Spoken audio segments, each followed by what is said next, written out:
Esse evento ele marca a abertura da Semana Fundo de Bolsas.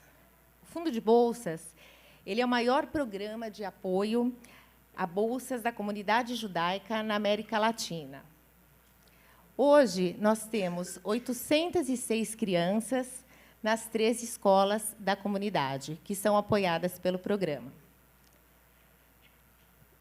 Eu gostaria de pedir agora para o pessoal aí passar um vídeo. Esse é o nosso vídeo institucional, que acabou de sair do forno, então gostaria de compartilhar com vocês. Quando eu entrei no colégio, eu não tinha muita noção da importância que ia ser uma educação de qualidade judaica. E quando eu saí, eu realmente percebi o quanto a trajetória que eu tive aqui me transformou. Como aluna mesmo, mas também como judia.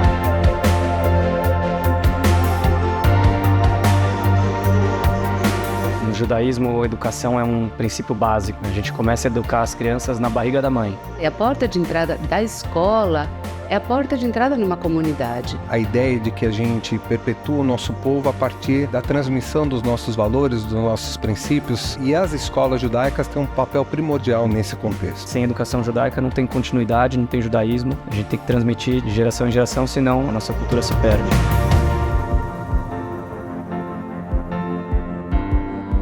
Qual é o valor de uma criança poder se conectar com as suas raízes e transmitir um dia esse legado para gerações futuras? Essa educação judaica tem um impacto muito grande na vida dessas crianças, então é muito importante que eles tenham essa possibilidade, mesmo sem ter condições de custear. E a partir do momento que eles estão no ambiente que abraça eles conseguem sair da escola e alcançar objetivos muito altos na vida. E eu fico orgulhoso de fazer parte de uma comunidade que tem uma instituição como o Fundo de Bolsas, que mostra como a gente se preocupa com esse tema tão sensível. É o único projeto que, na realidade, une toda a comunidade em torno da educação. Ter uma comunidade que dá esse suporte para que outras crianças possam estudar em escolas judaicas, para mim é fantástico. Ter recebido uma bolsa de estudos, para mim, foi uma inspiração. Foi completando minha identidade judaica e hoje eu sou o judeu que eu sou por causa da bolsa de estudos. Eu sempre coloco em primeiro lugar que eu sou judia. E acho que isso se deve muito pela educação que eu tive na escola, graças ao Fundo de Bolsa. Eu e meus irmãos, a gente recebeu uma bolsa durante 2, 3 anos, ajudou bastante a gente naquela época. Participei de um programa de bolsas na minha época escolar. Eu acho que construiu em mim os valores que eu trago hoje para o meu engajamento comunitário também. De alguma maneira eu queria retribuir para a comunidade aquilo que eu tinha recebido. Uma das coisas bonitas que o Fundo de Bolsas tem é de que toda doação é bem-vinda e todo mundo pode participar de todas as formas. Cada pequena contribuição nesse projeto faz uma grande diferença na vida das pessoas. O importante não é o valor da contribuição, mas sim o engajamento da comunidade. A gente cuida um do outro. Tem algo de uma intimidade da nossa comunidade. Machuca de alguma maneira a gente vê uma criança sem escola. E esse senso de solidariedade é uma coisa muito importante dentro da comunidade, porque nós temos esse compromisso de cuidar daqueles que não têm condições, daqueles mais necessitados. Não é só uma doação, né? A possibilidade de você deixar um legado para uma comunidade mais forte, onde todo mundo pode ter uma educação judaica de qualidade. Todo Israel é responsável um pelo outro. E o Fundo de Bolsas traz essa oportunidade de tornarmos-nos corresponsáveis uns pelos outros. Então acho que quem fica de fora acaba mesmo abrindo mão de um mérito que é muito especial.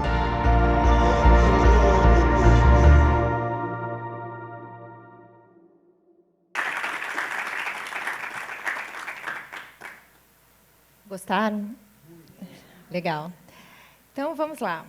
Nesse final de semana, a gente participou do Simpósio Internacional de Educação Judaica. E eu pude ver de perto 2 coisas que me chamaram muito a atenção. Primeiro, iniciativas inovadoras que estão sendo pensadas por comunidades em vários países, o que nos fortalece a todos.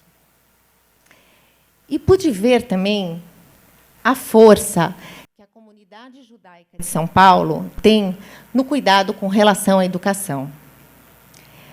De verdade, somos um exemplo inspirador para outras comunidades.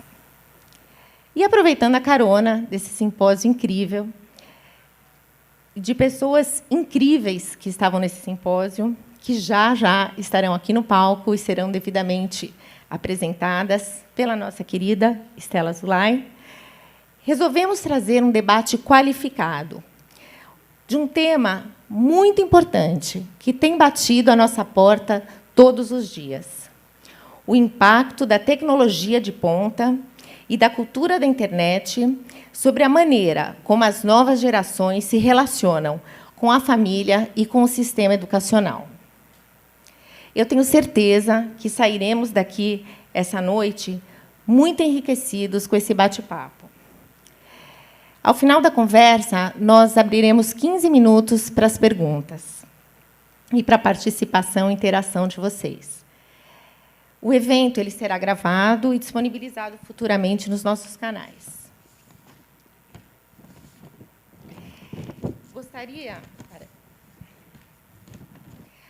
Gostaria de mencionar a presença da Anabela e do Oscar Jaroslavski, que foram organizadores do simpósio. Aliás, parabéns pelo simpósio.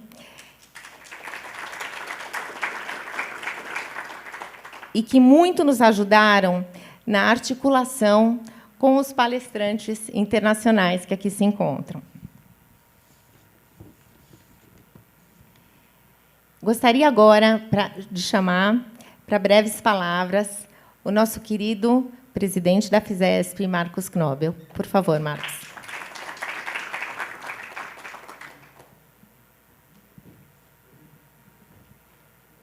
Obrigado, Mônica. Boa noite a todos. Antes de mais nada, o Fernando Rosenthal, que é o presidente da nossa Hebraica, pediu para eu falar algumas palavras em nome dele, porque eles estão tendo, nesse momento, a reunião do Conselho Deliberativo.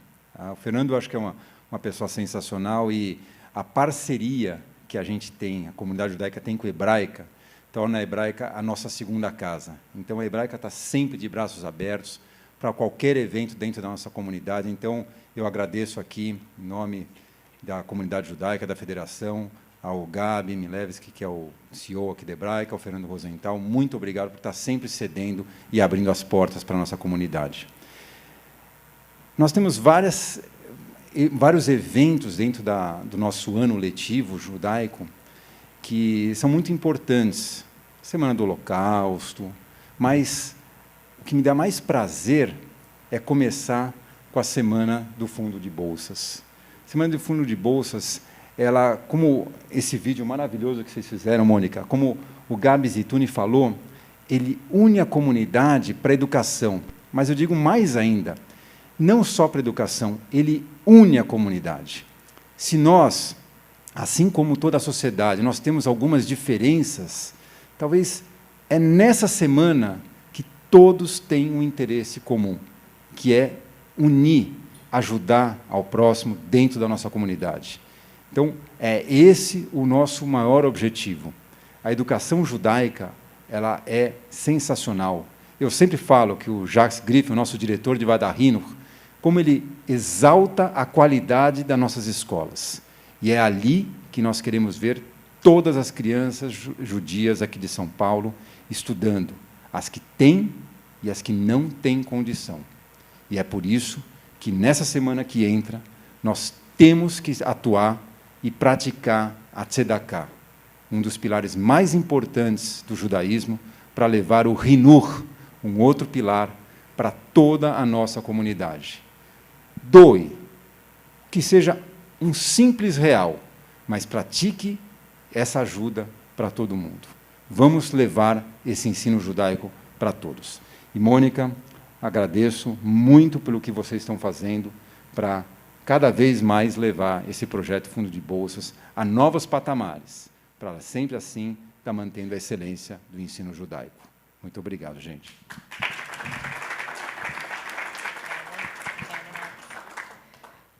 Obrigada, Marcos. Eu costumo dizer que a gente não faz nada sozinho, então é muito importante esse apoio de toda a comunidade, esse apoio institucional que a gente tem. E agora eu gostaria de chamar um grande líder, apoiador, Dr. Cláudio Luttenberg.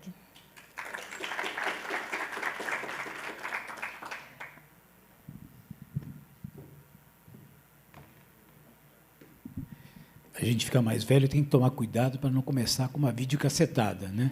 Porque o Faustão está lá no hospital, vai voltar, mas eu não quero aqui estar gravando para ele apresentar quando voltar para a televisão. Mas primeiro eu queria agradecer a organização sionista, eu quero agradecer ao Silvio Joskowski, que está aqui.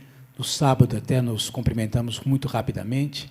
Quero dizer que é um prazer ter você, Anabela Jaroslavski, não tem nem palavras para dizer o quanto você me inspirou para que a gente colocasse essa questão da educação no âmbito nacional.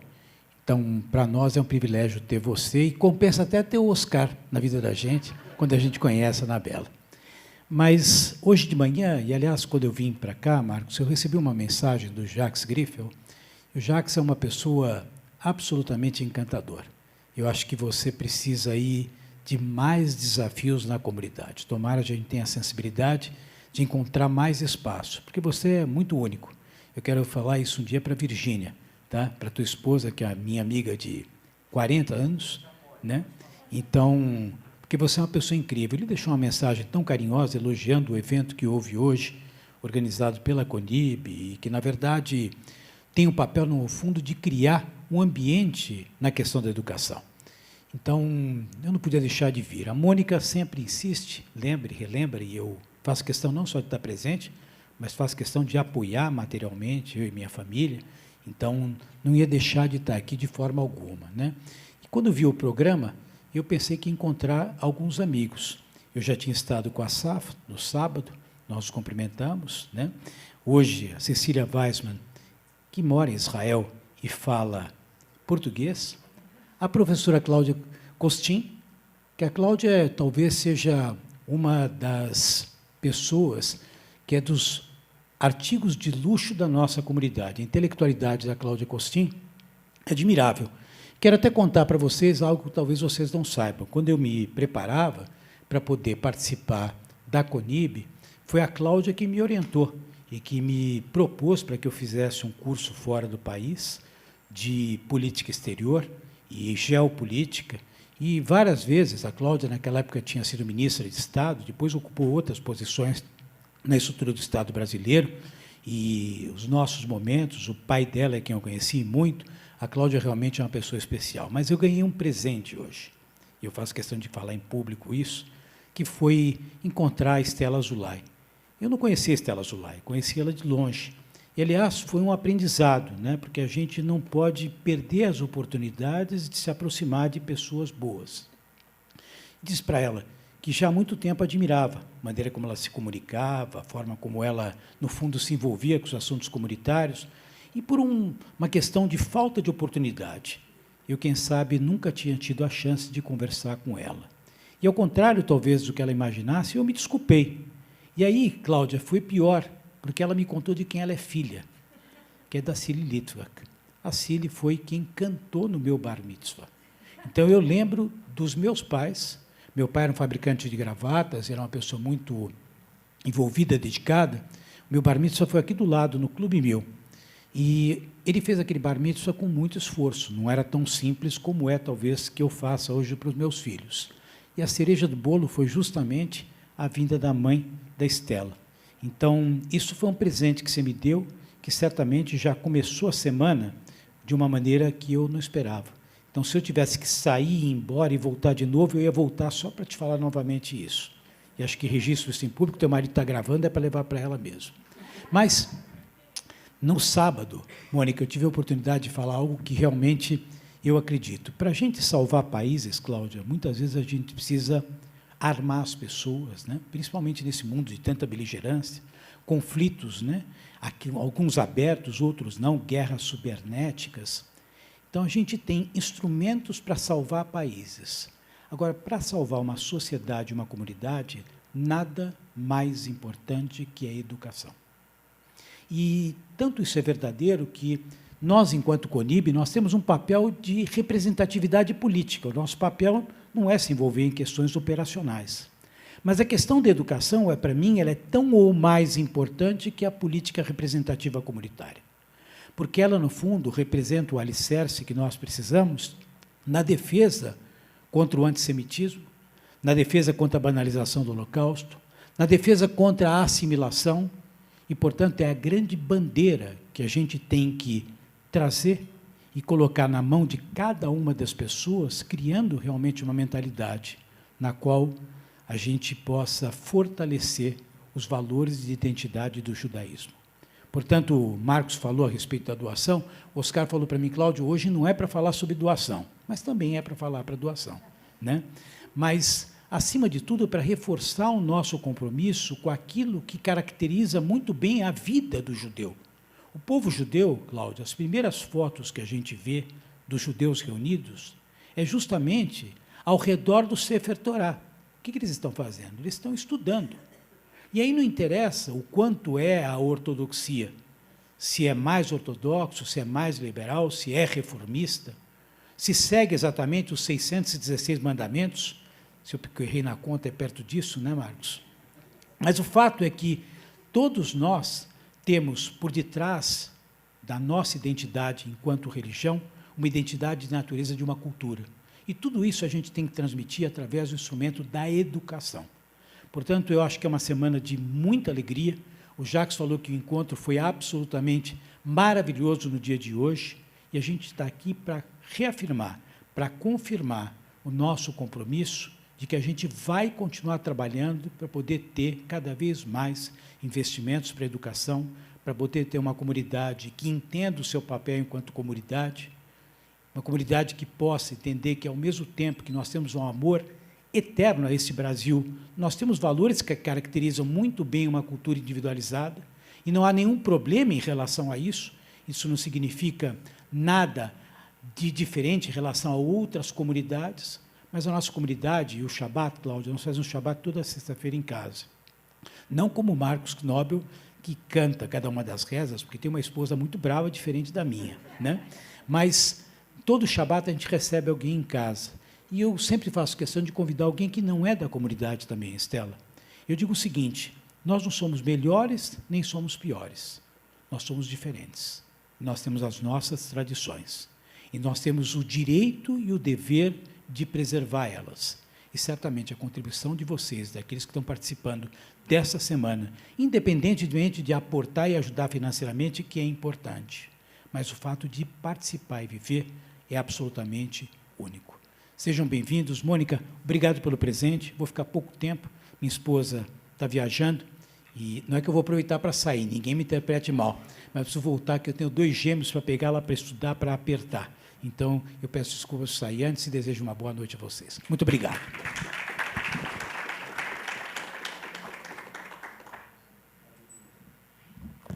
Bom, vamos lá. Agora eu vou chamar mais uma pessoa antes da gente começar. Eu gostaria de chamar aqui o Silvio Joscovics. Ele é titular do Departamento de Empreendimentos Sionistas da Organização Sionista Mundial. Bevacachá.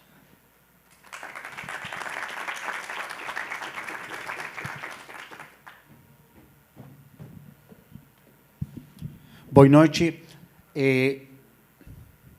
Yo nací en Buenos Aires, Argentina.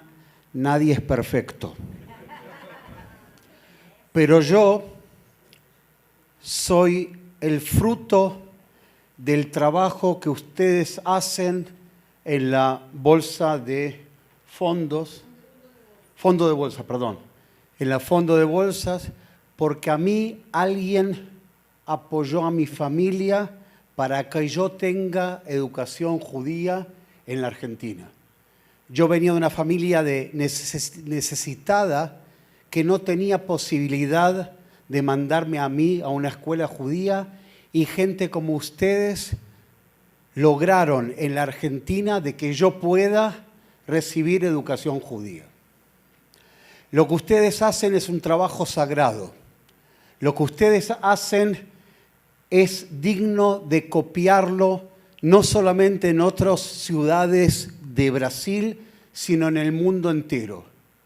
Fíjense, en la historia empezaron como Yeladim en el año, hace 21 años empezaron como Yeladim con 3 donantes y 13 alumnos que recibieron una beca para poder entrar a la escuela. Pasaron 22 años, hay más de 3.000 donantes y más de 800 alumnos que reciben la posibilidad de entrar a una escuela y subvencionarlos. Esto es maravilloso. Esto da la posibilidad de que apoyen a una de las columnas más importantes de la continuidad de la educación, del pueblo judío, de la comunidad judía, que es la educación. Ustedes crean un ecosistema judío.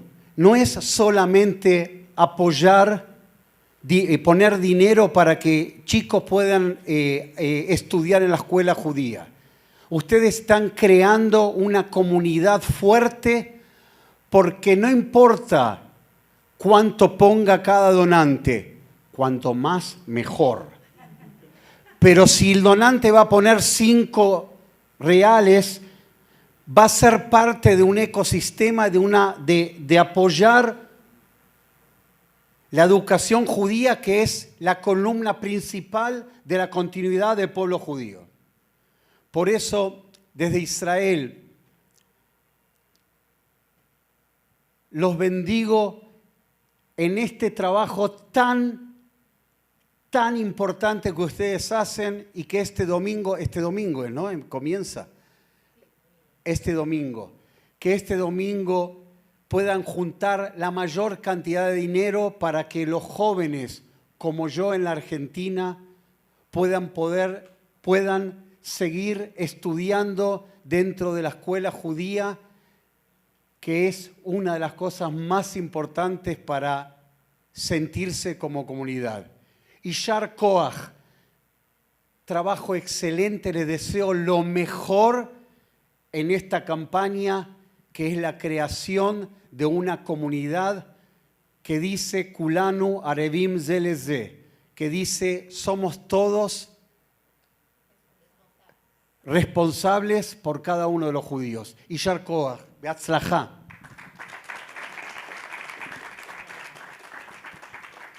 Muito bom. Vamos lá? Então, vou chamar agora nossa querida Estela Azulay, que vai mediar esse evento. Você se apresenta, Estela? Vou tentar. Obrigada, Mônica. Gente, boa noite. Ainda bem que também não participei do vídeo cacetada, que eu fiquei só olhando essa escada aí e fiquei desesperada, né? É fácil acontecer. Mas, antes de mais nada, quero agradecer a oportunidade de, mais uma vez, estar aqui, abrindo a Semana Fundo de Bolsas. Não é a primeira vez, já está se tornando um hábito muito agradável. Já espero essa data, já fico nervosa, ansiosa, parece assim, é quase um Rosh Hashanah para mim, sabe? E alguém hoje, a filha do Frank estava comigo em casa antes da gente sair, ela falou assim, mas o Fundo de Bolsas é você, a sua cara, você é a cara do Fundo de Bolsas.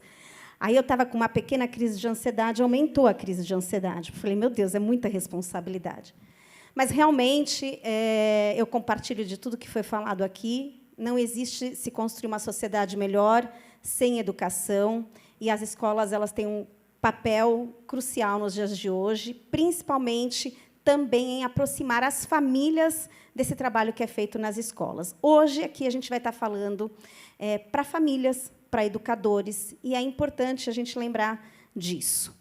Antes de eu me apresentar, tem gente muito mais importante aqui do que eu vou convidar para o palco os nossos convidados de hoje, apresentando rapidamente cada um, porque assim é um currículo que dá meia hora. Com muita honra, quero chamar a Cecília Weissman aqui para o palco. Ela é VP de Pesquisa e Desenvolvimento do Mindset, com C, esse Mindset, EdTech Innovation Center, criado pelo Center for Education Technology, sem fins lucrativos, líder em soluções educacionais de base tecnológica em Israel.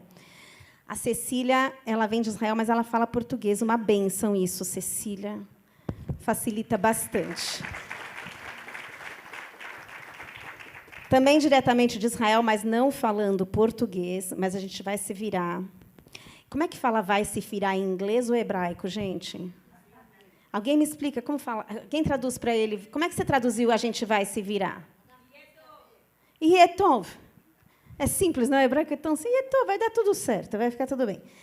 Asaf Gamzu, diretor de educação da United, gente, que é uma iniciativa do Ministério de Assuntos para a Diáspora. Olha que honra tê-lo aqui com a gente na abertura da Semana do Fundo de Bolsas. Bom, enfim, aqui, se eu for ler, realmente, tem 3 páginas de currículo. E a minha mestra, minha referência, ídola, amiga, assim, me inspiro muito na Cláudia.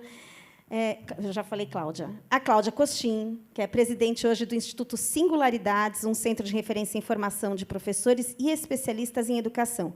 O currículo da Cláudia é vasto, gente, mas assim não dá para deixar de dizer que ela já foi ministra, que ela foi secretária de educação, foi secretária de ação social, foi assim diretora do Banco Mundial. Quando eu lembro disso, dá até medo, Cláudia. Eu preciso separar a diretora do Banco Mundial da amiga Cláudia Costin, porque eu falo, não, é muita honra. Então, Cláudia, muito obrigada por ter aceito, né, assim, esse convite de estar aqui hoje enriquecendo a noite com suas palavras, sempre muito sábias. E eu, coitadinha de mim, estou aqui. Sou jornalista, educadora parental, com especializações em análise de perfil e neurociência comportamental. Sou escritora, palestrante e fundadora e diretora da Juntos Educação Parental, que é uma empresa hoje voltada para a educação de famílias, empoderamento das famílias. E etc, e etc, e etc. Bom, o que eu quero começar falando... Está gravando tudo, Jairo? Porque isso aqui tem que ir para o ar, né? Bonitinho, para que todo mundo que não teve a chance de estar aqui com a gente hoje possa ter acesso a esse conteúdo muito importante e que talvez não tenha ainda tido essa compreensão pelas famílias, pelos pais, pelos educadores, né, do quanto essa inteligência artificial, a tecnologia de alta ponta vai impactar e já está impactando nossas vidas. Então, para abrir a minha fala, antes de começar aqui com as perguntas, vai ser um bate-papo gostoso. Eu não sei fazer diferente. Quem me conhece sabe que é assim que acontece mesmo. Eu falo que eu escrevo o roteiro para não seguir, né? Eu já ponho aqui do lado, mas é só para eu não me perder. Mas acho que é muito importante trazer um conceito muito simples, gente. Existe uma grande confusão entre tecnologia e uso de redes sociais. Então, a gente chama essa geração de nativos digitais, né? Uma geração de nativos digitais, já nascem sabendo usar tecnologia, e isso não é verdade. A tecnologia é uma coisa, o uso de redes sociais é outra. Você vai perguntar para um jovem como é que faz para imprimir um documento que ele escreveu na impressora, ele não sabe como. Ele sabe jogar videogame, ele sabe usar o TikTok, fazer dancinhas, mas, na verdade, ele é refém dessa tecnologia de ponta. E nós, pais, educadores, responsáveis, temos essa responsabilidade de nos informarmos e entendermos do que se trata a inteligência artificial. Puxa, mas o que é inteligência artificial? Eu não vou responder isso, graças a Deus, porque eu não sou especialista, vou até aprender hoje bastante com vocês aqui. Mas, gente, a gente vê esse negócio aí do carro que dirige sozinho, que eu morro de medo de pensar nessa hipótese. Meu Deus do céu. Eu falo, gente, o carro vai mandar em mim, né? Eu lembro do julgamento lá do Mark Zuckerberg, né, que tinha lá um leitor da expressão facial para saber se ele estava mentindo ou não. Eu falei, gente do céu, eu não posso passar na frente desse negócio nunca na minha vida. Então, eu morro de medo da inteligência artificial. A inteligência artificial está nisso tudo. Eu tinha falado que eu fui na Zara comprar roupa, e aí você passa lá para entrar nos trocadores, você encosta a sua mão, você pode estar com 15, 20 peças, o negócio lê quantas peças você tem na mão. E indica qual provador você vai. Aí você sai, para você pagar, você joga tudo que você escolheu num buraco e já sai a conta, gente. É um amedrontador aquilo, entendeu? Eu falo, meu Deus do céu. Então, eu vou antes de fazer a pergunta para a Cecília, minha primeira pergunta para a Cecília, eu já quero trazer uma pergunta para a gente refletir e responder no final desse encontro. Eu assisti ao filme do Oppenheimer. Oppenheimer, quando criou a bomba atômica, ele tinha certeza que ele estava criando algo extremamente positivo e saudável para a sociedade, que jamais iriam ter guerras novamente porque existia a bomba atômica. Ledo engano. E aí, a gente fica assistindo esses filmes da inteligência artificial, filme de terror, diga-se de passagem, e aí eu me pergunto, será que a inteligência artificial é a bomba atômica do futuro? Será que ela vai comandar a humanidade? Seremos todos reféns da inteligência artificial? Did you like it? Tudo bom. Tudo bom. So it's a deep reflection. I think I'm afraid. Eu morro de medo, gente, de verdade. Eu tenho medo da inteligência artificial. Às vezes eu prefiro não saber do que se trata, mas acho que aqui é a hora, é uma grande oportunidade que o Fundo de Bolsas traz para a gente de nos enriquecermos com conteúdo, com conhecimento, porque conhecimento é saúde e é bem-estar. E aí eu quero começar perguntando para a Cecília. Cecília, algo bem básico, né? O que é, afinal de contas, inteligência artificial? A gente fala, mas será que inteligência artificial é o algoritmo que, quando eu falo Chanel, Chanel, Chanel, Chanel, no celular do meu marido, parece a bolsa da Chanel para ele comprar de presente para mim? Eu não faço isso, gente. Ele sabe que não, só é um exemplo. Mas o que é essa inteligência artificial? É o carro que vai andar sozinho? São os caixas de supermercados que serão substituídos? Do que a inteligência artificial vai comer a gente? Enfim, o que é? Qual é a definição de inteligência artificial?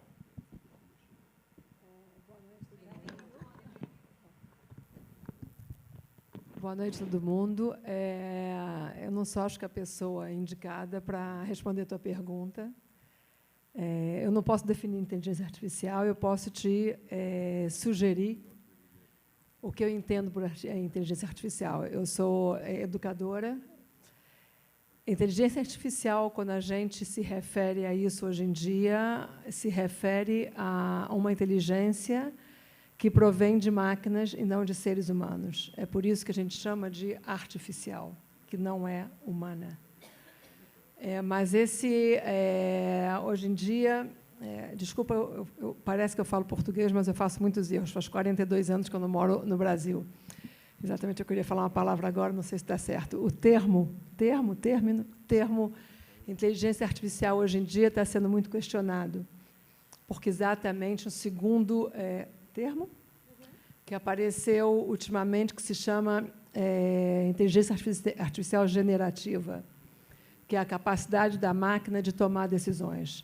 Quando se começou o desenvolvimento da inteligência artificial, ela era como os programadores, de alguma maneira, davam instruções para a máquina, e a máquina simplesmente era um acelerador de dados. Então, ela era artificial, porque a máquina tinha uma capacidade muito maior que o ser humano de analisar dados e de absorver dados, muitíssimo maior que o ser humano. Mas, com o desenvolvimento da tecnologia, aparece o que se chama a inteligência artificial generativa, que é a capacidade dessa máquina não só de acelerar a análise e a absorção de dados, mas também de tomar suas próprias decisões. Quer dizer, a máquina aprende. E, do momento que ela aprende, ela toma decisões que não vêm do programador, mas vem da capacidade dela de aprender constantemente coisas novas e tomar suas próprias decisões. Eu gostaria de te dizer que eu acho que se assustar é uma coisa natural, é uma coisa humana, mas é uma coisa que a gente tem que tomar muito cuidado. Eu acho que faz muito dano, faz muito dano, muito dano. Nós, como educadores, de alguma maneira, aceitar essa mitologia de que a inteligência artificial é esse monstro que vai vir e vai tomar conta do nosso trabalho, vai tomar conta do mundo. Afinal das contas, nós temos que ser responsáveis pelo que a gente usa. A gente não pode dizer, eu tenho medo daquela máquina, é ela e nós somos as vítimas. Não, não somos vítimas de nada. A gente cria a inteligência artificial. A gente dá para nossos filhos esse telefone que todos usamos. Nós somos os que tomamos a decisão de utilizar essas máquinas, de desenvolver essas máquinas, de trazer essas máquinas para os nossos colégios. Porque, no fundo, elas são potenciadores humanos. Elas estão aqui para potenciar nossas capacidades. Agora, se vai ser utilizado bem ou mal, é nossa decisão. É como um copo de vinho. Eu posso tomar um copo de vinho ou tomar 10 copos de vinho. É decisão minha. A inteligência artificial é a mesma coisa. Eu acho que a gente não só não tem que ter medo, mas que a gente tem que aprender cada vez mais para poder acompanhar as novas gerações de usar de uma maneira responsável. Enquanto a gente criar esse mito de que é uma coisa que assusta, a gente simplesmente vai criar uma geração mais irresponsável. Aproveitando a sua deixa, eu passo para a minha segunda pergunta.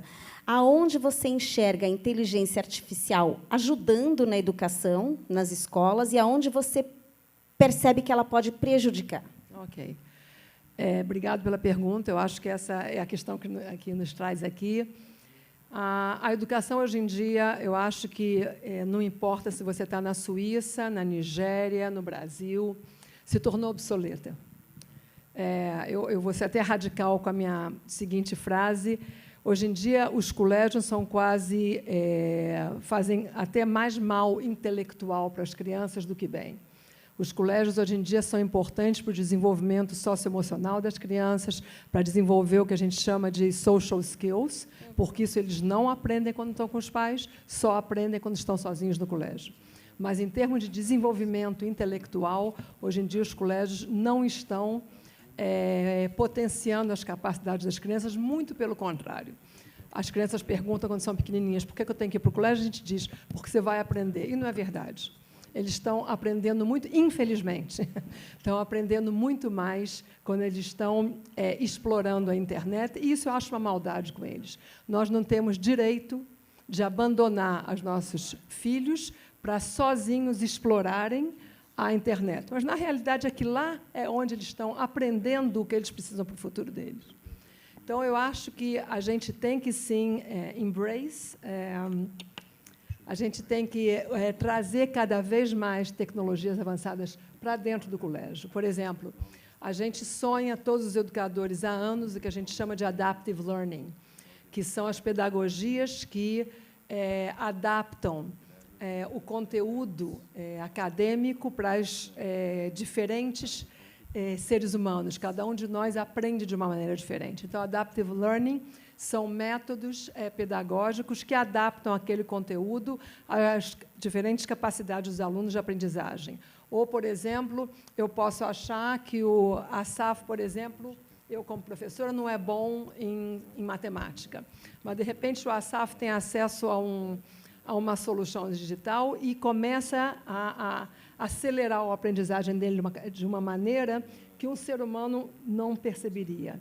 Então, na realidade, as tecnologias avançadas potenciam a aprendizagem de uma maneira enorme e pode ser um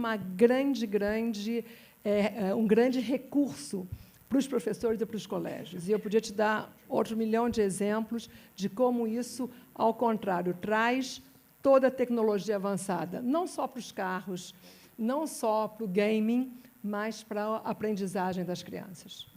Então, você não vê lado negativo. Assim, eu vejo muito.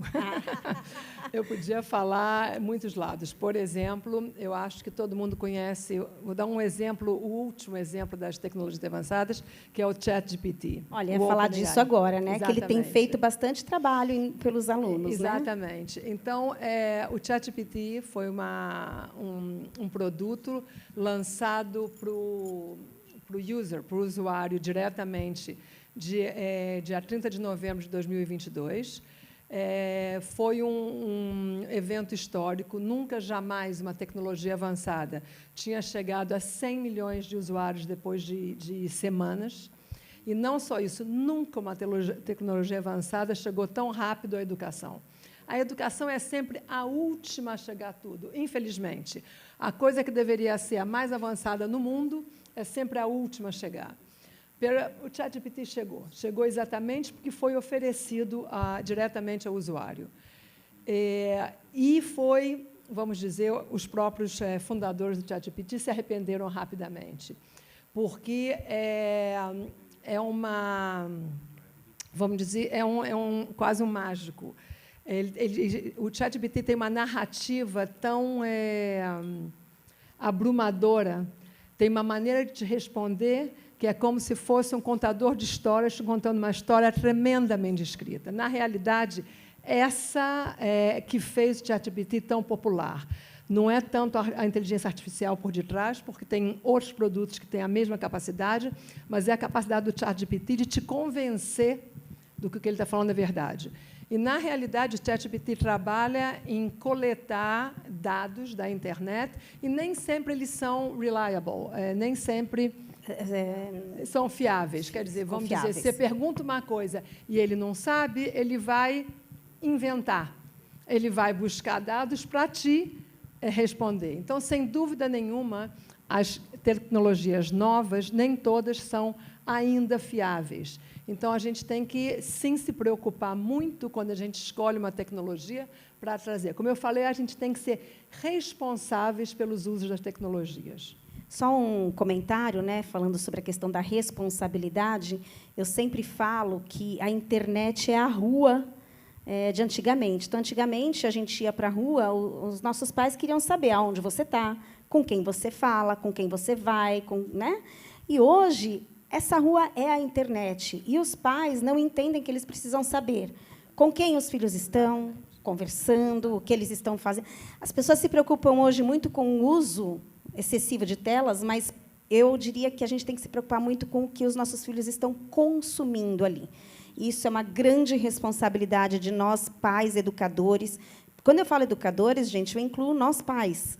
Né? Eu acredito que a gente, no século XXI, precisamos ter esse novo olhar, essa nova postura.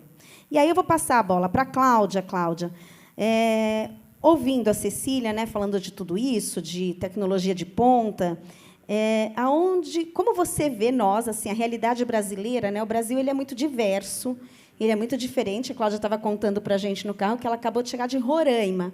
Roraima é Marte para a gente que mora em São Paulo, né? Assim, é outro universo, outra realidade, outro mundo. E o Brasil é muito diferente. Quando a gente fala em escola e educação, a gente acaba imaginando o nosso microcosmo, né? A escola que está do lado da nossa casa, mas não é. Né? Tem tanta, a gente fala de educação, é muito vasto. Cláudia, como você enxerga tecnologias de ponta nas escolas brasileiras, sendo que tem escolas que ainda não sabem nem como que se usa um tablet, não tem nem uma lousa inteligente. Eu não vou nem falar das escolas que não tem nem saneamento básico, né? Vamos tentar um pouquinho de realidade aqui, mas você vai para a periferia de São Paulo, você tem escolas extrema, assim, tem uma sala um laboratório de informática que fica trancado, né? É bem por aí, gente, é a realidade de muitas escolas. Então, a inteligência artificial ela vem aumentar o abismo que foi evidenciado na pandemia? Bom, boa noite a todos e a todas. Deixa eu só dar um passo atrás e falar da honra que eu tenho de estar num evento que vai permitir que jovens que gostariam de estar em escolas judaicas, que têm identidade judaica, mas não possam estar lá juntos. Isso é fenomenal. Mônica, que bonito o trabalho de vocês, viu? Eu fico, de verdade, emocionada, e é com muita honra que eu estou aqui. E eu só posso responder sobre a questão de como é que a inteligência artificial vai atuar em educação pensando em o que aconteceu nas revoluções industriais anteriores. Nós estamos na 4ª Revolução Industrial e houve revoluções industriais anteriores. Em todas elas, aconteceu algum tipo de movimento ludista, ou seja, de tentar quebrar máquinas, porque isso vai ser terrível para a humanidade. Eu não me coloco entre os ludistas. Eu acho que, sim, a inteligência artificial e as tecnologias trazem riscos. Mas eu gostei do que a Cecília falou. Somos nós, humanos, que criamos essas máquinas. Então, somos nós, humanos, que temos que criar as regulações para que elas sejam usadas de maneira positiva. E elas podem ser usadas de maneira positiva. O Brasil é um país de profundas desigualdades sociais. O Brasil não é um país pobre, não. Então, até para os nossos amigos israelenses ou neo-israelenses entenderem, nós somos a 13ª economia em termos de PIB, de GDP. Então, não somos pobres, nós somos profundamente desiguais. E como é que se combate a desigualdade? Evidentemente, tem que haver políticas econômicas em relação a isso. Mas não há arma mais potente para combater desigualdade do que educação de qualidade para todos. Não é ter ilhas de excelência, é ter educação de qualidade para todos. E como é que a gente garante educação de qualidade para todos? Eu estava ouvindo a Cecília falando de adaptive learning, né, que são plataformas que te permitem identificar exatamente o que o aluno não sabe e, de uma forma estruturada, apoiar o professor em assegurar essa recomposição dessa aprendizagem que ele não teve.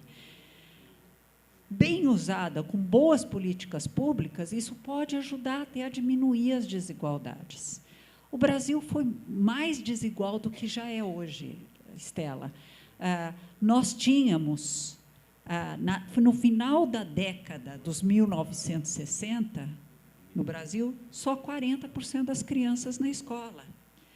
O Silvio, acho que chama, que é o argentino que veio aqui, no final da década de 60, graças ao Sarmiento, que foi o pioneiro nisso, que estudou com Horace Mann, nós já tínhamos, na Argentina, todas as crianças na escola primária. No Brasil, só tinha 40%. Então, aquela escola pública de qualidade, que perguntem para sua avó como era a escola de antigamente, ela era para 40% das crianças. O que o Brasil tem de desafio é como é que eu garanto aprendizagem de qualidade para todos, não só para aqueles que nasceram em berço de ouro.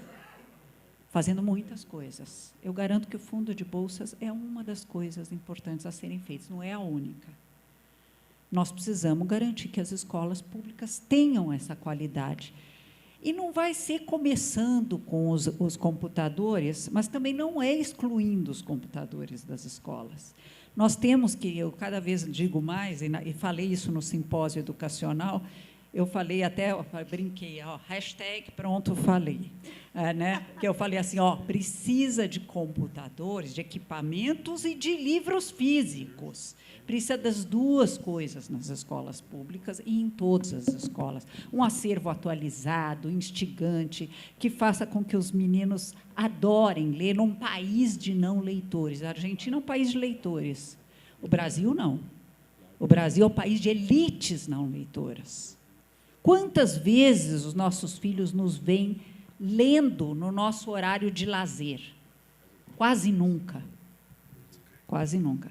Então, que, pelo menos, a escola seja um espaço onde as crianças aprendam a gostar de ler, a gostar de pesquisar, e pesquisar em livros e em computadores, em equipamentos, em tablets, nos mais diversos meios, e que os professores aprendam a ser leitores, que aprendam a usar as ferramentas e não tenham medo da inteligência artificial. Sabe por quê? Porque os alunos hoje já pesquisam no Google Search, nos equipamentos de busca. O que traz o ChatGPT, que eu sou com a aprendizagem de máquina, eu acredito, Estela, que ele vai melhorando as narrativas, ele vai se apropriando de mais dados, tem uns riscos complicados nisso, nós vamos ter que cuidar de regulação para a privacidade de dados, mas ele vai aprender mais e ele vai ajudar, nós vamos ter que ensinar o aluno como é que pesquisa no ChatGPT sem fazer plágio. Dá para ensinar. Agora, tem uma coisa que só o humano sabe fazer. Só o humano sabe ensinar pensamento crítico, que não quer dizer decorar a visão de mundo do seu professor, pensamento, saber pensar, saber se questionar. Só o humano é capaz de empatia. As máquinas não têm empatia. As máquinas não têm resiliência, persistência e assim por diante. Então, os professores têm que desenvolver a sua competência, professores e pais, as suas competências socioemocionais, como a Cecília nos lembrou, e também desenvolver a habilidade de atuar as suas próprias competências digitais, porque assim eles vão poder trabalhar com isso nas escolas, dotando os alunos também de competências digitais, que, como você disse, Estela, não é só aprender a navegar em redes sociais, é aprender a fazer pesquisas bem feitas, de maneira segura, navegar nas redes sociais de maneira segura, saber separar fato de opinião, que no PISA, no Exame Internacional de Qualidade, que permite comparar países, que a OCDE organizou, os alunos brasileiros não sabem separar fato de opinião. Muito nem triste. Os adultos, Cláudia. Nem Sinto muito. Começa pelos adultos. Pois é. Eu só quero fazer um comentário aqui que eu estou anotando. O ChatGPT, ele, para mim, é mágico, porque, de repente, esses jovens estão descobrindo como que se escreve aquelas palavras que eles resumem. Então, gente, se escreve gente, não GNT. Vocês já viram a mensagem dos seus filhos para vocês pelo WhatsApp? É uma coisa que você vai decifrando, né? Aqui é com K, para não ter que escrever o Q, U. Né? Então, para mim, o ChatGPT, a grandiosidade dele está em mostrar para os nossos filhos como é que se escreve essas palavras, né? Que eles engoliram. Eu não sei, em inglês também, né? Fica assim, o to you é 2U. É uma loucura. Né? Então, resgatou aí um português para a gente, né, Cláudia, que estava sendo engolido pelos WhatsApp da vida. Também sou muito a favor dos livros. Eu falo, nada substitui o cheiro de um livro, gente. Abrir um livro, pegar, né? Você tem várias experiências sensoriais quando você lê um livro. E a gente foi perdendo essa capacidade de concentração, né, infelizmente. Mas agora eu quero, antes de falar um pouquinho mais de famílias e falar sobre um pouquinho da influência de Israel em relação a inteligências artificiais no mundo, já vou pôr o Asaf no cenário aqui. Cláudia, os professores, vamos falar, devem ter professores, vão estar assistindo esses vídeos aqui depois. Gente, eles já têm uma dificuldade enorme em terem que lidar com as novas tecnologias simples. Né? Ainda temos professores presos a cadernos, com aquela aula que ele preparou, e ele repete aquela aula. A gente vive hoje com o termo formação de professores, assim, acho que é um dos maiores investimentos em educação hoje, vai na formação de professores. Então, quanto a gente tem condições, qual é o papel desses educadores em se abrirem para esse novo conhecimento, e quanto a gente tem condições, as escolas têm condições, o mercado tem condições de oferecer um conhecimento de qualidade para esses educadores. Bom, em primeiro lugar, nós precisamos tornar a profissão de professor atrativa. A profissão de professor não é atrativa. E não é só por causa dos salários. É por conta da fragmentação dos contratos, ele dá aula em 2, 3 lugares para conseguir completar uma carga horária, porque o Brasil, né, até para o Asaf entender do que nós estamos falando, o Brasil tem 4 horas de aula só. E é muito pouco. Os países que têm bons sistemas educacionais têm entre 7 e 9 horas de aula, que não são só aulas, são atividades, oficinas, mas é uma aula muito mais dialogada, que permite, de fato, fazer o que eu falei agora há pouco, que é ensinar o aluno a pensar, a ser um pensador independente. Numa aula em que eu só jogo o conteúdo, o aluno anota no caderno, eu não ensino ninguém a pensar. Eu ensino o aluno a decorar o que eu falei para poder devolver numa prova, no que Paulo Freire criticava, dizendo que isso é uma educação bancária. Eu deposito no cérebro do aluno e ele devolve o saco na prova. Mas a profissão é pouco atrativa por essas duas razões, mas por uma terceira que é mais complicada ainda, que é o fato de que a opinião pública tem pena do professor e não respeito profissional ou admiração profissional. Nós, professores, não queremos que tenham pena da gente.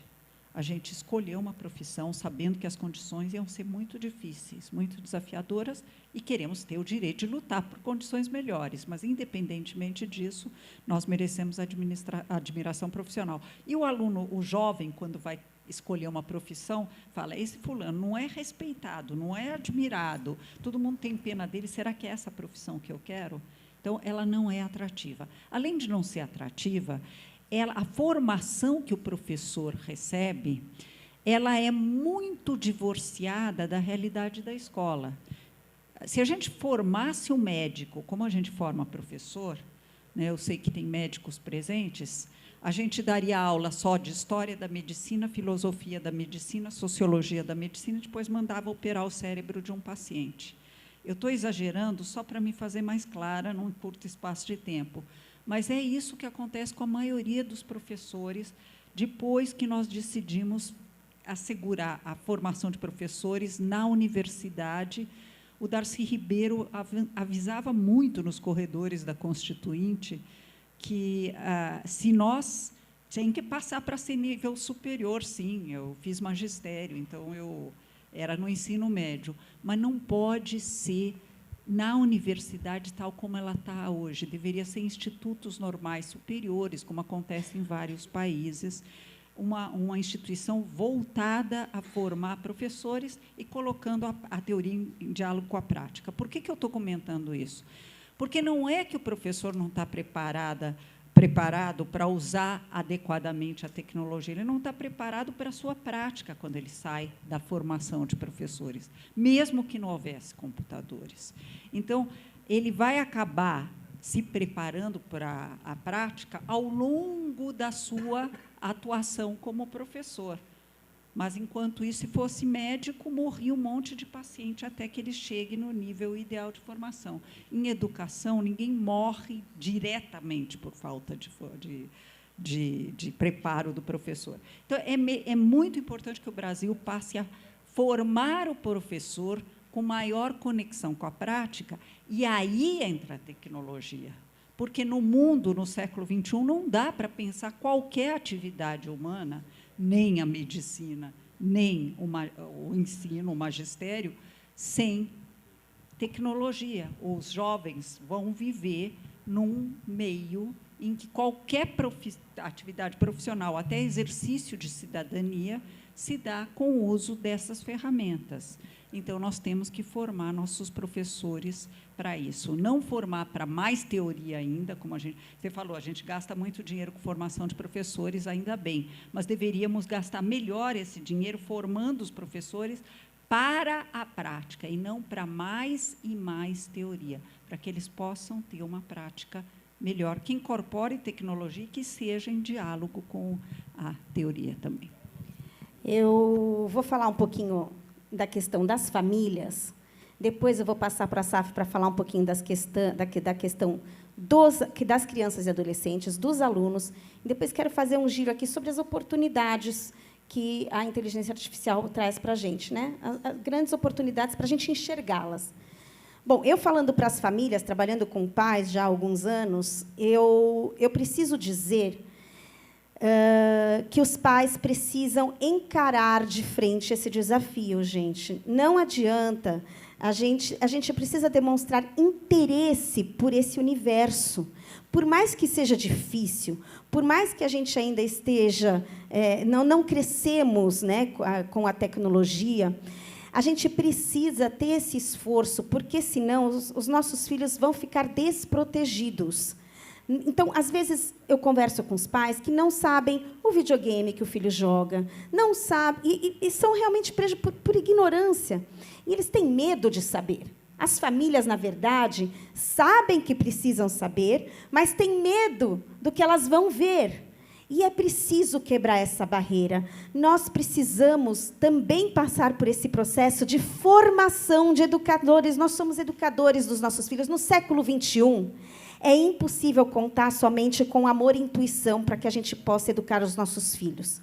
Antigamente, talvez amor, intuição e um pouco de autoritarismo funcionava. Mas, hoje em dia, é muito importante que a gente se empodere nesse papel de educador. Não é só o professor. Aliás, falando em professores, eu preciso dizer assim, quem aqui, da plateia ou em casa, apoiaria o filho se ele chegasse em casa? Nós, as escolas judaicas. Mãe, eu quero ser professor. Eu quero ser professora. Raramente um pai ficaria feliz com essa escolha do filho. Imagina, filho, você vai morrer de fome. Não, isso não é profissão para você. Né? Realmente, a gente precisa virar essa chavinha, né, dentro desses nossos microcosmos. Nós que temos a possibilidade de estudarmos em escolas boas, né, formarmos professores que vêm desse background, é muito importante. Então, já começa por essa visão que nós temos, né? Se nossos filhos quiserem ser professores, puxa vida, não é o que eu quero, médico, engenheiro. E, aliás, pais, a gente quer ver se a gente consegue falar um pouquinho das profissões do futuro, né? Porque a gente está muito atrasado e obsoleto no que a gente deseja para os nossos filhos. Até mesmo o médico de amanhã, doutor Marcos Knobel, não sei se o médico de amanhã não é o médico de hoje. Né? Então, a inteligência artificial, a tecnologia, ela vem causar uma revolução em todas as áreas. E nós, famílias, precisamos estar prontos para recebermos essa revolução, para participarmos dessa quarta revolução. Né? Nós fazemos parte dessa história. E, se a gente não se preparar, nossos filhos estarão desprotegidos e despreparados para amanhã terem sucesso na vida pessoal e profissional deles. Então, tudo que está sendo falado aqui, às vezes pode parecer um pouco distante da nossa realidade, mas são conteúdos, são formas da gente começar a ter contato e uma certa intimidade com esse tema tão importante nas nossas vidas, gente, e na vida dos nossos filhos. Esqueçam tudo que vocês conhecem, esqueçam tudo que a gente teve de referência com os nossos pais, com os nossos avós. É uma nova era, é um novo mundo, e nós precisamos estar inseridos nesse contexto, com as nossas dificuldades, é claro. Eu tenho muitas dificuldades com tecnologia, gente. Eu sei posso fazer meus postzinhos, escrever meus textinhos. Aliás, entre nós, eu fiquei morrendo de ciúmes quando eu vi o ChatGPT. Falei, como assim? Eu, jornalista, vou usar o ChatGPT? Jamais! Né? Aí um amigo meu, jornalista, falou assim, não, tem que saber fazer o prompt, o certo. É porque ele escreveu o roteiro de uma entrevista usando o ChatGPT. Eu falei, você não trabalhou, você jogou lá no ChatGPT? Ele falou, não, senhor, tem que saber fazer o prompt certo. Nasce uma nova profissão. Eu vou ser formador de prompt? Como é que fala? Não sei, criador de prompts? Quem aqui sabe o que é prompts? Não sabe. Quem falou assim? Porque você mexe com tecnologia, não é justo. Entendeu? Mas ninguém sabe o que é prompts, gente. E eu não vou contar o que é prompts, porque eu quero que vocês pesquisem no Google o que é prompts. Né? Pergunta para quem? Pergunta para o ChatGPT o que é prompt. Pronto. Aliás, tem que saber pôr o ChatGPT no seu celular, né? Pergunte para o seu filho. Mas, enfim, eu quero ainda trazer alguns insights relacionados às famílias, mas eu quero escutar um pouquinho do Assaf. Assaf, uma das suas especialidades é falar sobre as skills dos futuros, dos atuais e futuros alunos, né? Que vão entrar no mercado de trabalho, que vão ser esses que vão aplicar o uso da tecnologia, que são esses que vão precisar ser os responsáveis pelo uso inteligente, né? pela sabedoria a usar tecnologia. São os nossos filhos que vão ter que vencer a tecnologia e lidar com ela de verdade, frente a frente. Né? Então, quais são as habilidades que as nossas crianças precisam desenvolver neste mundo tão tecnológico? Hi everyone, how are you? Okay, so Cláudia, você vai traduzir o que ele falar aos poucos? Você pode traduzir ou você... Posso? Tá. okay, we're good. Ah, you're going to translate now. Yeah. Me, Watch oh, it. yeah. I'm gonna try it. Kola kavod. You're doing wonderful. Okay. So, actually, I think, I hope I understood your question, but I think Espero you que did a eu tenha wonderful entendido a job, sua so pergunta. I hope I did. Mas acho que eu fiz um bom trabalho, But então ele entendeu. The skills that our children will need actually all already came up in this conversation so far. So the first thing is the one we talked about that we feared the most, and that is actually engaging with the technology. Então, as habilidades que a gente precisa prestar atenção, que as nossas crianças precisam desenvolver, já foram trazidas aqui nessa conversa, as principais, mas a primeira delas que eu quero mencionar para vocês é realmente não ter medo da tecnologia, você se engajar e criar essa sua conexão com a tecnologia. But I want to take this moment to remind us that what we now know and take as granted was also technology, in the sense that reading and writing was once a technology that was very for a select elite. Eu também quero lembrar vocês de que a tecnologia que a gente conhece hoje, como a tecnologia de escrever e ler, vai ser considerada elitizada em certa época, como o ChatGPT hoje a gente enxerga ele. And then came schools of the Industrial Revolution, and all of a sudden this skill, which was magic and frightening and was only for the rich and the highly educated, all of a sudden became something that we take for granted. Então a revolução industrial veio e essa tecnologia que assustava as pessoas e que era super elitizada, com as escolas se tornou uma coisa natural. So as our parents, and I think maybe some even of our grandparents didn't know how to read, but as our parents had to know how to read, we have to contend with the fact that our children will have to know to use the tools that we see now. Então, do mesmo jeito que os nossos pais precisavam saber escrever, nós e os nossos filhos vão precisar saber como usar essas ferramentas. But there are two other things that came up, which are also we have to be able to give to our children, and that is creativity and empathy. E tem duas coisas importantes também, que são a primeira coisa que a gente precisa conseguir dar acesso às nossas crianças à criatividade e à empatia. ChatGPT and Google Bard and Midjourney and DALL-E, these are all AI tools. They are an innovation, but at least right now, they are not an innovative tool. It's actually a bit the opposite, because what they give us is they give us the broadest common denominator. They give us what is most statistically possibly the answer to our question or prompt. Então, o que a gente reconhece hoje como uma coisa inovadora, todas essas plataformas de inteligência artificial, na verdade, elas estão trazendo esses dados e essas respostas da forma mais matemática e estatística possível. That means that if we ask it for a recommendation letter or a form or something which is very much out there, it'll have no problem of bringing wonderful results much quicker than we can. Então, se a gente pedir alguma coisa, tipo um formulário ou uma carta de recomendação, esse tipo de coisa, o ChatGPT vai saber escrever, porque é uma coisa que tem bastante na internet. But if we ask it to give us something new, at least right now, as these tools are, it by definition cannot, because it can only rely on that which is, and that is most statistically probable.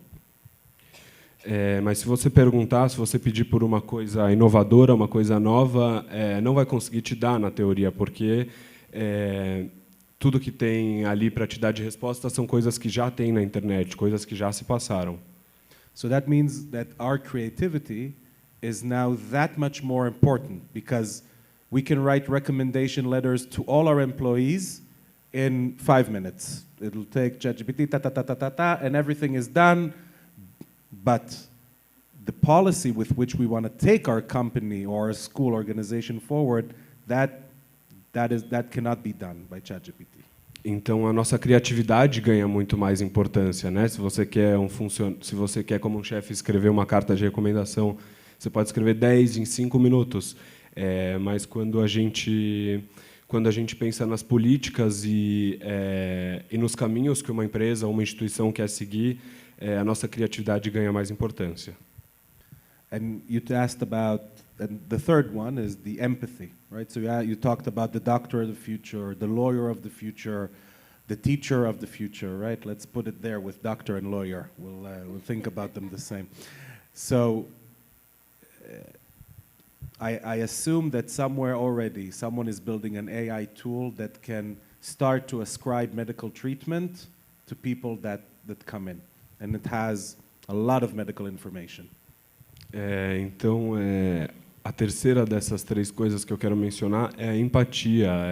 Do mesmo jeito que eu espero hoje que esteja alguém construindo uma plataforma que tenha a capacidade de diagnosticar um paciente.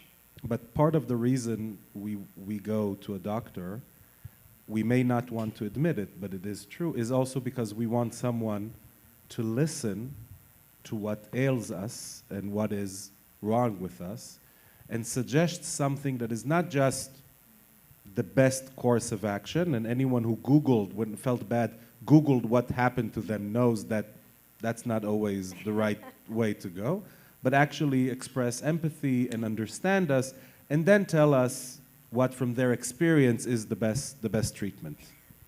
Então, ele falou da forma como a gente vai no médico, às vezes não esperando apenas um diagnóstico, né? Talvez seja uma coisa que a gente não queira admitir, mas como a gente espera por ser um tratamento com empatia, por você escutar outra pessoa expressando o que aquilo significa para você. So, the lawyer of the future may be able to use ChatGPT to write up real quickly petitions to the judge or to opposing firms or whatever, and he may be able to cite legal information very quickly through a search engine that is specific to legal. But customers will come to him or her because of the way that they believe they are treated. And in that sense, AI will be much more efficient for them. But the use of empathy will be that much more important. Do mesmo jeito que um advogado do futuro ele pode escrever uma petição em segundos, ou ele pode desenvolver peças e assinar peças de forma muito rápida, um cliente vai buscar eles sim pela forma que eles acreditam que eles são tratados pelo advogado e não apenas pelo trabalho prático ali. And one last thing to close, that means that in order for our children to succeed in the world, I believe that humanities will become, again, at least as important as the sciences, because empathy and creativity we learn when we read literature, when we read poetry, when we read the Bible. See, I'm going for Jewish education, yeah. When we interpret the Talmud, that's how we learn those skills that we must have for the future.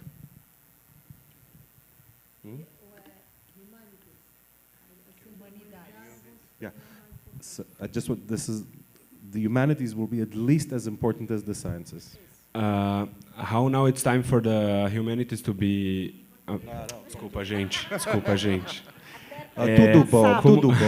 Como as humanidades elas têm que vir a ser importantes, como as ciências são nos tempos de hoje, por causa de toda essa mudança que está acontecendo no mundo. Ok, eu vou fazer minha última pergunta para a Saf, e aí a gente vai fazer as considerações finais com aquela ideia do Oppenheimer. Tá? Cada um pode ir pensando assim nas suas considerações finais, vendo como um perigo ou como uma oportunidade e o porquê. A Saf, Você trouxe a ideia de que lá atrás as escolas foram cruciais para que se normalizasse esse medo sobre o ler e o escrever, né? Então, as escolas foram essa ferramenta para que isso se tornasse comum, né? Então, como você vê a escola hoje participando desse processo, né, da revolução de tecnologia? Qual é o papel da escola para que ela normalize isso, se eu me fiz entender? So, first of all, I don't know. That's the honest answer. I think we need here and every day and for the next few years to understand what it means and what can we do. O começo da minha resposta é que eu não sei. Eu acho que a gente precisa desse momento e dos próximos anos para começar a entender.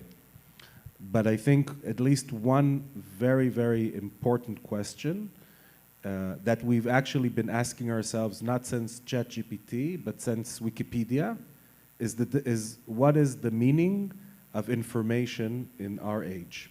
And what is the value of information? Então, acho que uma pergunta que é importante a gente se fazer, não desde que o ChatGPT foi criado, mas sim desde que a Wikipédia foi criada, que é... Can you repeat the question? The value of the information. O valor da informação. O valor da informação é a nossa sociedade de hoje. Because, for example, now in Israel, it's very fashionable, startup nation, to say the kids can learn whatever they want on the internet. We don't have to teach them all this really boring stuff about Rambam and Maimonides. Come on, this is I don't want to do it. Porque hoje as crianças podem aprender na internet, nos livros, sobre todas essas coisas entediantes, sobre Rambam e tudo isso. But that is not entirely true, because we do want our children in Brazil, in Israel, our Jewish children in Sao Paulo or in Mexico or in New York, to know certain things that are more important to us than other things, right? Mas isso não é totalmente verdade, porque a gente quer que as nossas crianças aqui no México, em Nova York, em todos os lugares, aprendam coisas que a gente considera mais importantes do que outras. On the other hand, it is true that kids can learn more about Shabbat on the internet than what I will ever have time to tell them. E por outro lado, é verdade que a internet pode sim ensinar as crianças mais do que eu em 10 anos vou poder explicar para elas com a minha boca. So I think a few questions we need to ask ourselves as educators is, first of all, what is important for us, for our children to learn? And this is a question that countries like Brazil and Israel asked themselves in the 1950s, in the 1920s. Então, eu acho que uma pergunta muito importante para a gente como a gente se vê como educadores dentro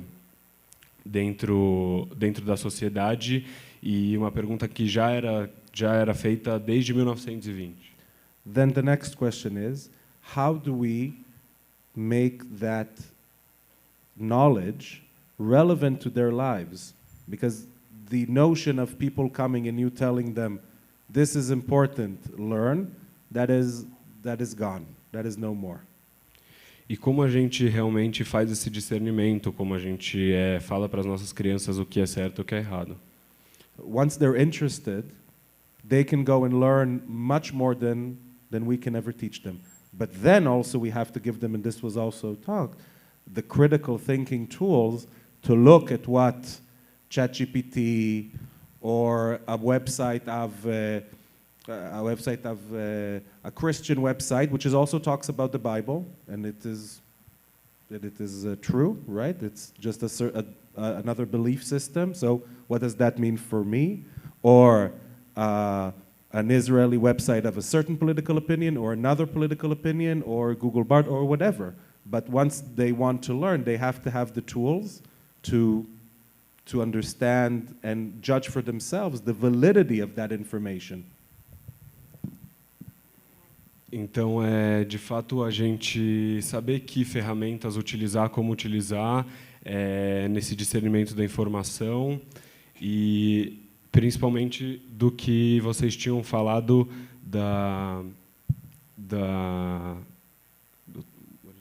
validity, like how true is it? E o quão, para a gente descobrir o quão verdadeiro é uma informação. Or maybe I'll just tell a story that I taught Jewish studies in Israel, and we had a test, and then a child came and wrote things that I really didn't understand where they came from, and I asked her, "What is this? This is not what we learned." Então ele vai contar uma história rápida de uma vez que ele estava ensinando uma classe e uma estudante chegou para ele e mostrou uma informação que ele não sabia de onde tinha vindo, e ele perguntou para ela, de onde veio isso? So she said, "What's the problem? It's from the internet." Então qual é o problema? É da internet. I said, okay. Tá bom. Okay. Então deixa eu ver aqui. Show me where on the internet. Me mostra onde na internet. So she showed me Chabad with the... Mostrou Chabad.com. And it had the information about the story we learned, but from the perspective of Chabad. E tinha realmente a história que a gente estava ensinando, só que da perspectiva do Chabad. So I had to explain to her and then have a lesson plan about what it means, opinions and facts and perspectives, and what does it mean to go online and write something and expect that anything that comes back to you is true, exactly. E ele teve que explicar para ela que o que significa realmente perspectiva, o ponto de vista, a narrativa, e também teve que explicar para ela o que significa, quais são as expectativas que você tem que ter quando você pesquisa alguma coisa na internet. Eu estou sendo chamada a atenção aqui para encerrar já o evento, mas eu quero só, em defesa nossa, dizer que começou atrasado. Então, eu estou contando... É 1h30 de evento, então, eu estou contando os 10, 15 minutos que começou atrasado, tá, Mônica? Não, vou encerrar em 2 minutos. Mais um pouquinho. Eu só quero fazer um comentário. Hoje existe uma grande confusão no que se refere ao que é informação e conhecimento. Você abre a rede social, hoje você é bombardeado de informação. Você pesquisa, agora você é bombardeado de informação. Isso não necessariamente é conhecimento. É muito diferente. Hoje, a gente tem aí uma inundação de informações que não necessariamente são conhecimento. Isso é uma coisa. Sobre empatia, eu preciso fazer esse comentário, gente. Toda palestra que eu dou, eu falo sobre isso. A gente fala tanto sobre empatia, e temos que sentir a dor do outro, e calçar o sapato alheio, né? E entender. Eu falo para as famílias, sabe onde começa a empatia, gente? Desculpa, eu sei que eu estou ao lado de pessoas extremamente assim, intelectuais, né? Mas, assim, empatia começa em casa, no banheiro. Acabou o papel higiênico na sua vez, pense no próximo que vai entrar e repõe o papel higiênico. Porque a gente pensa tanto, nossa, vamos construir um mundo melhor, e caridade começa dentro de casa. Né? Mas eu vou deixar isso para as minhas considerações finais, que cada um vai ter 2 minutos. Então, eu só queria falar sobre a questão da informação versus conhecimento e a questão da empatia, gente, que empatia começa em casa. E, olha, sempre que eu falo isso, nunca mais falta papel higiênico no banheiro da casa de ninguém. Eu garanto. É impressionante. Mas, enfim, as considerações finais... A Saf gostou. Porque todo mundo já sofreu algum constrangimento relacionado a isso, com certeza. Já quis matar o filho, o marido, todo mundo. Eu vou começar por onde eu comecei. Então, Cecília, suas considerações finais. Eu vou me deixar por último para a gente já fazer encerramento. 2 minutinhos para uma consideração final, assim, em relação a tudo que foi falado aqui. Então, tá. O que eu gostaria, acho que, de trazer é as relações humanas. Quanto mais a gente fala em tecnologia, quanto mais a gente fala em tecnologia avançadas, por exemplo, hoje me pediram para falar sobre Startup Nation. Por que o Israel é o Startup Nation, é a segunda região do mundo com maior avanço de tecnologia? Eu falei exatamente por causa das pessoas em Israel, e não por causa do desenvolvimento tecnológico. Todos os medos que a gente tem da tecnologia, eu acho que a gente tem que parar e pensar o que a gente está transmitindo para os nossos filhos, para os nossos netos, sobre as relações humanas. E é isso que eu gostaria que a gente desse maior importância. A tecnologia está aqui, está para ficar. A revolução tecnológica afetou nossas vidas intimamente, questiona quem somos, o que a gente está fazendo no mundo. Não tem dúvida disso. A gente nunca teve uma revolução tão grande, tão rápida, como a que a gente está tendo hoje em dia, que está realmente afetando a nossa identidade, entender quem a gente é. Então, mais do que nunca, eu acho que a gente tem que questionar a nossa parte humana, as relações humanas. Quando a gente está numa mesa de jantar e todo mundo está com essa maquininha na mão, que é muito mais disruptor de qualquer inteligência artificial. Essa máquina que a gente tem na nossa mão, que, de alguma maneira, se tornou parte do nosso corpo. Então, essa nova relação com a tecnologia está aqui, está para ficar. Como você falou, concordo com você. A gente, em vez de ficar criticando e atacando, vamos entender por que ela é tão engaging, como é que fala, tão engaging para os nossos filhos. Tão atraente para eles. Por que ela consegue engajá-los? Exatamente. Então, porque realmente, como a Saf estava falando antes, se eu quero saber sobre alguma coisa, ela está ali, a informação está ali. Então, vamos conversar com eles. Vamos dar mais valor à relação humana, nossas relações com nossos filhos, com nossos amigos, com os nossos maridos, mulheres. É isso que eu gostaria de ficar aqui.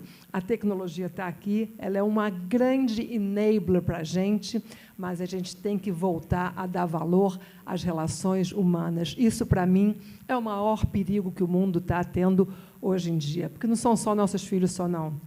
Nós todos estamos tremendamente atraídos por essas máquinas inteligentes. Elas também, para a gente, se tornaram essenciais, e é essa mensagem que a gente está passando por eles. Então, vamos recobrar o valor das relações humanas se a gente quer um mundo melhor para todos nós como sociedade. Excelente. Obrigada. Já estou reformulando aqui as minhas considerações finais, porque 80% era isso, né, gente? Mas eu vou falar diferente, fica bonitinho também.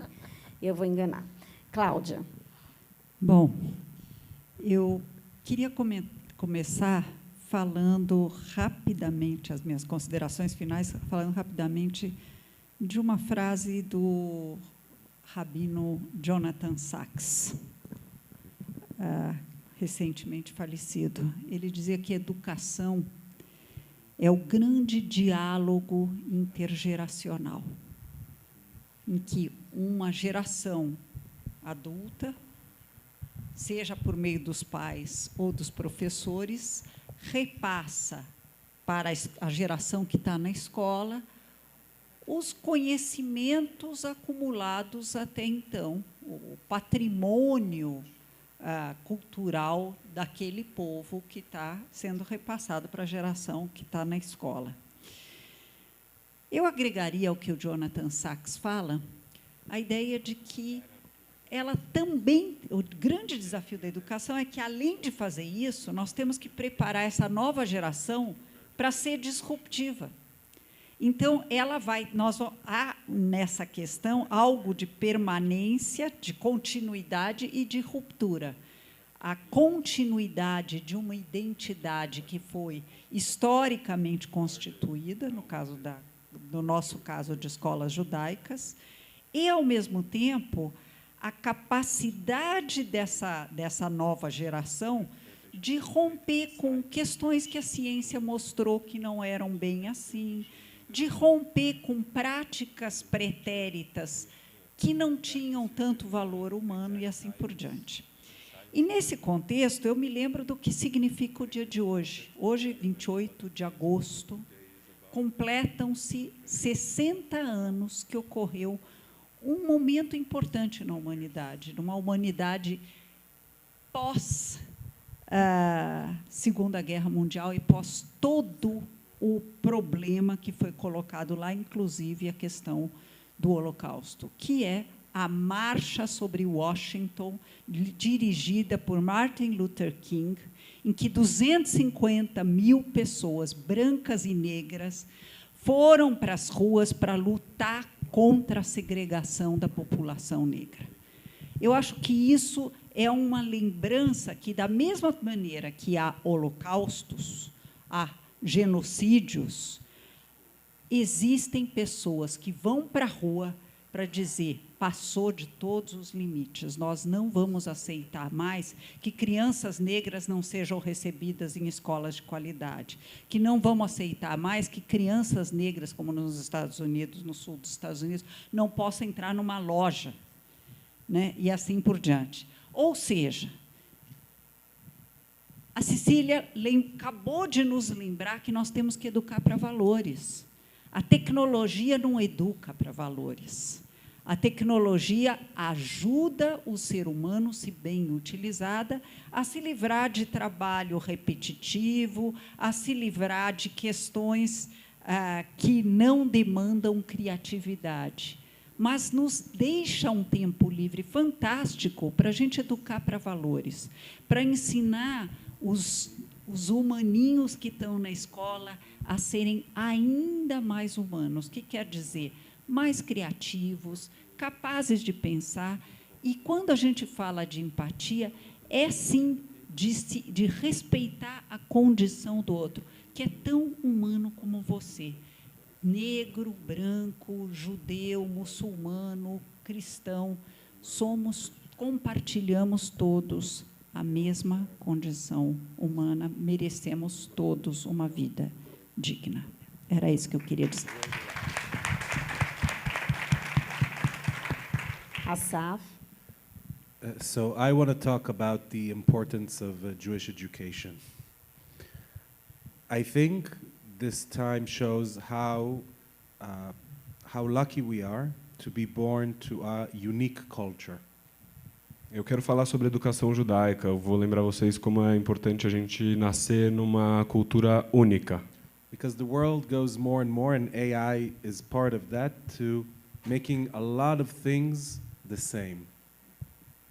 Porque o mundo está indo e a tecnologia está fazendo muitas coisas parecerem as mesmas. And how unique we are will go a long way in that future. E o quão único a gente vai para o futuro com a gente.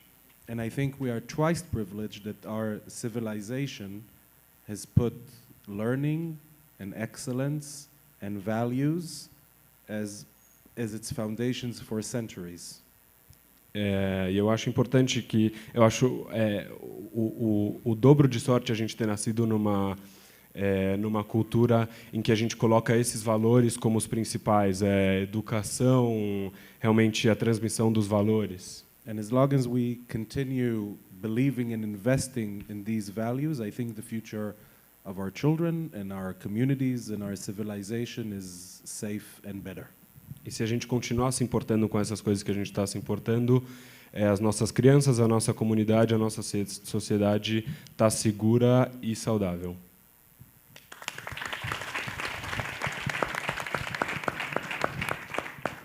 Sobraram 15 segundos para mim. Vocês sabem que eu tenho um poder de falar pouco enorme. Mas, antes das minhas considerações finais, eu sentei aqui com essa responsabilidade, acabei não agradecendo ao querido Cláudio Lotenberg a menção que ele fez a mim, a minha mãe, e também contar para todo mundo que ele cantou no meu bat mitzvah, tá, gente? Então, só para ficar registrado, o Cláudio cantou, ele era Hazan, ele cantou no meu bat mitzvah. Mas, muito obrigada, Cláudio, foi realmente muito emocionante a sua fala inicial. Minhas considerações finais. O que eu quero dizer, gente, é que nada vai substituir os vínculos familiares. Nada vai substituir a sua comunicação com seus filhos. Nada vai substituir o seu exemplo.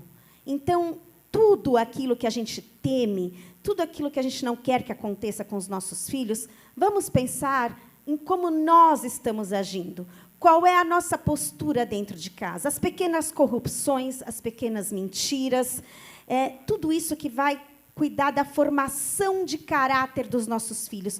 Porque se os nossos filhos têm uma boa formação de caráter, pode vir a bomba atômica, pode vir a tecnologia artificial, eles vão lidar com isso com muita responsabilidade, com bom senso, com cautela, com sabedoria. Essa sabedoria vem de uma família saudável, equilibrada, que eu acredito que seja o maior desafio dessa geração. Saúde mental, bons relacionamentos dentro de casa, pais que não têm medo de seus filhos, pais que conseguem educar através da firmeza e da gentileza, com regras, com valores, mas sem autoritarismo, com muito diálogo.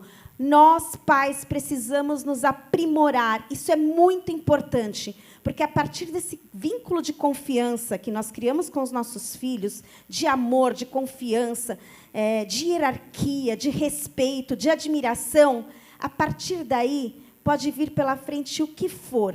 E aqui eu quero trazer a memória do meu avô, que foi sobrevivente do Holocausto e que salvou 106 pessoas de campos de concentração. Ele foi partisan, foi combatente nas florestas, perdeu a família toda. E, por 3 anos, ele lutou contra os nazistas e salvou muitos judeus. Cada vez que eu me sento à frente da Semana Fundo de Bolsas, eu me sinto como meu avô, salvando uma geração inteira. Eu sinto que esse é o nosso papel hoje, cuidarmos uns dos outros, porque meu avô podia simplesmente sobreviver à guerra. Ele lutou pelos irmãos judeus, ele lutou pela continuidade, ele lutou para que eu pudesse estar aqui hoje compartilhando com vocês essas mensagens e essa sabedoria. Então, gente, acho que essa é a nossa missão como pais. E é isso que o judaísmo nos traz. Rosh Hashanah, Yom Kippur, Pesach, Sukkot, todas as festas é para que a gente possa estar juntos ao redor de uma mesa, passando valores, formando caráter e criando vínculos fortes e saudáveis entre nós. A gente sempre se pergunta, só vou encerrar com essa frase, com essa ideia, que mundo a gente vai deixar para os nossos filhos? Essa é a grande pergunta que a gente faz. Olha que mundo louco, que mundo é esse que a gente está deixando para os nossos filhos? E eu inverto a pergunta. A pergunta é que filhos nós estamos deixando para o mundo? Porque um mundo melhor se faz com pessoas melhores. E pessoas melhores se constroem dentro de casa. Bem-vindos ao fundo, mais um fundo de bolsas, mais uma semana do fundo de bolsas, que a gente possa doar. A doação não é só o valor em dinheiro, a doação é a atitude, é a energia e o movimento que ela cria. Estaremos juntos nessa semana, que com certeza é uma semana que nos eleva, que nos emociona e que nos une como povo. É um prazer estar aqui com vocês e estamos juntos aí durante toda essa semana. Obrigado pelos conhecimentos compartilhados aqui. Obrigado ao nosso tradutor incrível, já está contratado. Obrigada a todos que estiveram presentes aqui e a todos que vão estar nos assistindo em casa assim que esse conteúdo subir nas plataformas digitais. Gente, foi um prazer e rumo a metas. Metas e metas e metas a serem batidas nesse fundo de bolsas. Gente, muito obrigada. Foi uma noite maravilhosa. Eu ficaria aqui mais muito tempo ouvindo vocês, mas a gente vai ficar com gostinho de quero mais. Muito obrigada, Nessiato Vale, Michel Roselares, e obrigada para todos vocês que estão nos ouvindo. E estamos aí, campanha Fundo de Bolsas essa semana, domingão na Hebraica, vai estar cheio de atividades, a gente conta com vocês aqui, tá bom? Boa noite, obrigada.